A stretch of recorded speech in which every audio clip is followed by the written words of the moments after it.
The Sean Mackey Show, where we discuss three more players from the Sporting News top 100 baseball players of the 20th century. Today we're going to start you off with Yogi Berra. Now this is a dude, I mean, come on. You've seen him in commercials, you've seen him on TV, you had to have heard some of the sayings. But Yogi Berra is, to me, the epitome of what baseball was about during the period in which he played. He was a guy that I just swear to God you probably hung around with, and all he wanted to do was have fun. You know, he's like that friend. We've all had that friend. It doesn't matter. The rest of us out there working our asses off, and, you know, we're starting to worry about life with what we have going on. But we all have this one friend. He always seems to have fucking money to do whatever the hell he wants. He don't give a shit about what everybody else thinks about full-time jobs, this or that and not. And he just wants to have fun.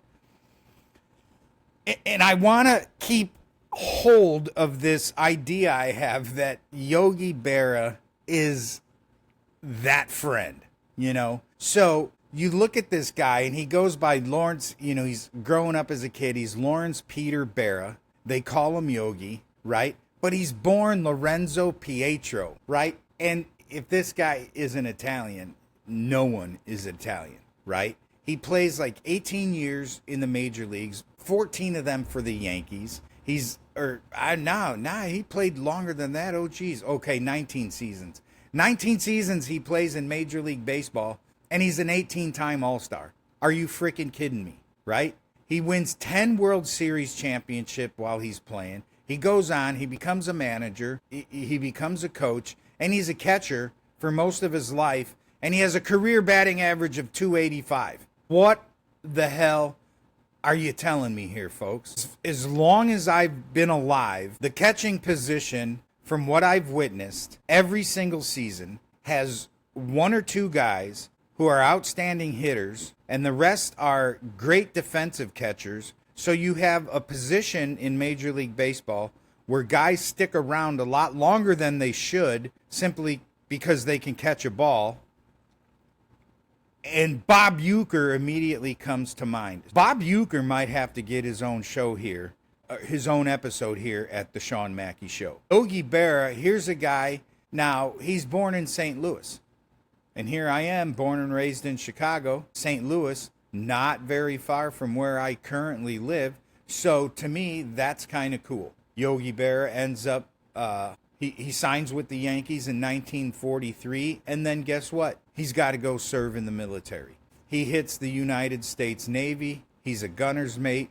He's in the Normandy landings during World War II, right? 21 years old in 1946, boom, out of the military, makes his major league debut. The rest, as they say, is history, folks, all right? So, September 22nd, 1946, debuts for the New York Yankees.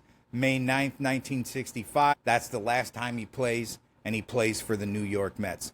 Dude hits .285 career batting average, 1,150 hits, turned 58 home runs, 1,430 runs batted in. He becomes a manager, and he's above 500 for his career as a manager. He's got 484 wins to 444 losses, so he's sitting at a .522 winning percentage as a manager as well. Plays for two teams in Major League Baseball, but then, for me, he goes on to more fame for his comedic genius with the things that he says when he's on TV or in commercials and things of that nature. He's like, this is like deja vu all over again. And it's not over till it's over. I love Yogi Berra. All right. So he comes in at, oh shit, I forgot to tell you where he came in at on this list. I'm going to tell you though, all three, we decided to go with three guys in a row on this list. So let's see where we got to find. Yogi Berra comes in at number 40 on the top 100 baseball players of the 20th century. Gotta love me some Yogi Berra. Player number 2 on our list for this week is a guy that we love tremendously. He was our guy. and then they let him go, and then he became our guy again. But then all the stuff that he's known for is when he's not our guy, and we get him back, and he's not the guy we had, and where he did all his stuff when he was somebody else's guy. Oh, crap. Yeah, coming in at number 39 on the list is Greg Allen Maddux. Saw this kid when he first came up with the Cubs, knew we had something special, won his first Cy Young with the Cubs, and then we as Cub fans were like, what? Why? Why, God? Why? When we first heard the news that he was no longer a Chicago Cub. You know what I'm saying? He comes up in 1986. We see what the guy can do. By 1992, he's gone. He's gone. And he goes to the Atlanta Braves. And he goes on to win many more awards. And he becomes one of the best pitchers. Hold on. Let me get myself together. All right, folks. Yeah, I'm just joshing you there. Let me get myself together. Yeah, that's kind of what it was like back in 1992 when that all happened. Big year for me. First child was born in November of 1992. Still had Greg Maddux there around a little bit, but then he goes on to the Braves and absolutely destroys the Cubs every time he pitches against us. Goes on to basically solidify his Hall of Fame career with the Atlanta Braves and played there for about 9-10 years. Comes back to the Cubs in 2004 to 2006. Not the same guy that he was, but he still goes on to have a pretty decent career until 2008. But I'm going to tell you what, he's another one of those guys. You know, there's always that meme or whatever it is that goes around Facebook. And it's like Greg Maddux talking about how he dominated everybody. But he's like, yeah, but fuck Tony Gwynn, you know, type one of those deals. I don't know. I'd have to dig it out and look at it. But this guy, he would just paint those corners. And he would get an inch further. And every pitch was thrown with such precision. And he would get umpires calling strikes that probably weren't really strikes just because he would be able to move the ball, you know, a centimeter here or a centimeter there, whether it was inside or outside or up or down, you know. And he wasn't an overpowering pitcher. He didn't have a shit ton of velocity, but he was a student of the game. He was smart as they could be. Damn, he's got a brother who's a pitching coach in Major League Baseball. So, you know, that's Greg Maddux in a nutshell for you. So let's see. He's with the Cubs, makes his debut, doesn't come out. He's not like the guy right away, but he goes on. He goes on to become the guy with the Cubs. And we knew that, and we knew what we had. So he had consecutive 15-win seasons in 90 and 91, right? In 1992, he wins 20 games. Ties for the NL League. He got his first Cy Young award, and then boom, free agency hits. It was pending after that season. Talks with the Cubs, you know, they didn't go the way that he had wanted, and then they stopped. And Larry Himes, the Cubs general manager at the time, and Maddux agent, the famous Scott Boras, you know, they're butting heads with each other, throwing accusations about. And Greg Maddux ultimately walks away from the Chicago Cubs and signs with the Atlanta Braves.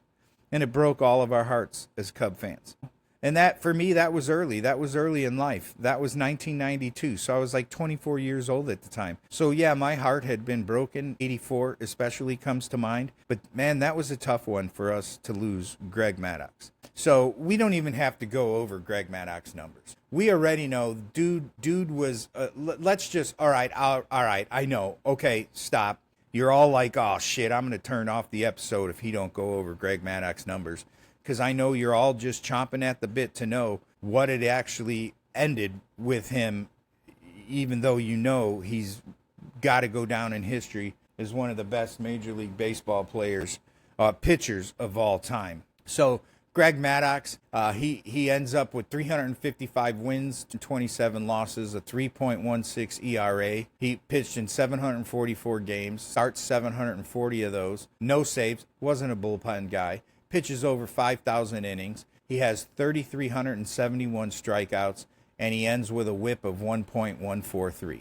Okay, so we know what the guy did. The guy's out there. We as Cub fans, we loved it when he came back. He just wasn't the same guy that he was after he left. So that brings us to player number 3 for this part of today's episode. And this is another guy. Thankfully, we had this guy the whole time. We love this guy. There are statues built for this guy. He is one of the best Major League Baseball players, one of the best baseball players ever, and he was our own, and he was Ernie Banks. Let's play 2. That infamous line uttered by Ernie Banks, made famous. The photos going on of him taking the L train to get to the ballpark to play in Wrigley. All right, so we got Ernest Banks, Mr. Cub and Mr. Sunshine. He played in Major League Baseball as a shortstop and a first baseman for the Chicago Cubs between 1953 and 1971. The man got his due and was inducted into the National Baseball Hall of Fame in 1977 in his very first year, folks. That's right, Ernie Banks, a first-year Hall of Famer. Did you have any doubt? He is one of the greatest players of his time period. I unfortunately did not get to see him play. Ernie Banks was playing. Oh man, he left the game when I was like 3. So I've only got to watch him in video, but I've got the stories from my dad. But with Ernie Banks, you know, there's like not a lot of controversy. There's not any other stories. This was just a hard-nosed ball player who went out and gave over 100% every time he went and played. He would have played all day, every day, if you let him. And hell, I'm probably sure he did. You know, one of those Iron Men before Iron Man became popular. You know, at 58 and 59, the guy's the most valuable player in Major League Baseball. He was the Cubs' first Gold Glove winner in 1960. Ernie Banks, born in Dallas, Texas, graduates from Booker T. Washington High School in 1950. You know, plays shortstop, first base, ends his career with a .274 batting average, 500 hits, more than 2,500 hits. He's an All-Star 14 times, MVP twice, won a Gold Glove in 1960. Twice he was leading the National League in home runs. He was twice the RBI leader in the National League. Nobody in the Chicago Cubs organization can wear number 14 anymore because they've retired that for Ernie Banks. And this is a guy I just wish I would have been able to see play. He was a great ambassador for not only baseball, but for the Chicago Cubs. He is what a lot of us people my age and in our mid 50s know as, you know, he's a Chicago Cubs legend. And you know, I can sit here all day and there's probably pages and pages built to this guy in his major league career, you know. So we all know, we all love Ernie Banks. If you're a true Chicago Cub fan, and you have been for a good portion of your life, you know and love Ernie Banks for what he did for the Chicago Cubs and Major League Baseball. So that's this part of the show that we have left, folks. That's all we have for this week. We dove into numbers 40, Yogi Berra, number 39, Greg Maddux, and number 38, Ernie Banks. So that knocks 3 more players off of our list. Again, we got about 5 or 6 more episodes left for this season. We don't know if we're going to get through all of these guys because, quite frankly, some of them we never got to see play. They're from the very earliest part of the 20th century. So we may just kind of like round out with the guys we didn't touch on in depth. But as we go through this list, we do want to spend a little bit more time on those players that were near and dear to us for whatever reason. With Yogi, I love the sayings. I love seeing him in commercials. He had that comedic aspect to him. I mean, I couldn't even imagine if you would have been able to get Bob Uecker and Yogi Berra to do a sitcom together. That would have been hilarious. I would have loved to have seen that, you know. And then we have Greg Maddox, and he comes at a time we're early, you know, we're still in our early 20s. We see hope with this kid. We know what we have, and then boom, he's gone. But then we end it with Mr. Cub, Mr. Sunshine, Ernie Banks, number 38 on the list of the Sporting News top 100 baseball players of the 20th century. Peace.